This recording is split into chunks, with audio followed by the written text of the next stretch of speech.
Hello and welcome to Dean's Yard. Another update. Just thought I'd show you my DIY rifle support. As you can see,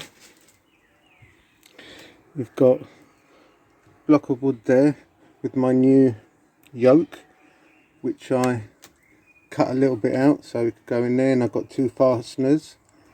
And as I said, the other one is at the back, so I can do a bit of rifle maintenance. It's sturdy enough, you know. Yep.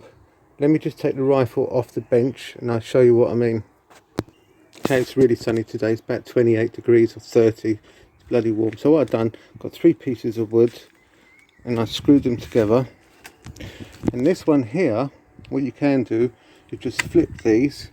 These are fasteners, and this comes out. Yeah, I'm not great at woodwork, but there you go. That one's fixed, so I can do, you know, maintenance and pull throughs. And it's the same thing. It goes in there like that.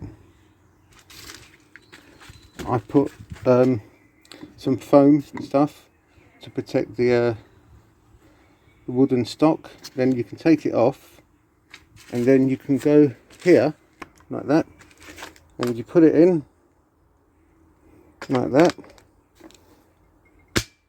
and it clicks in. Right, so what I've done here, I put a stop. God, the sun is so. I put a metal stop there so it wouldn't slide back, and these things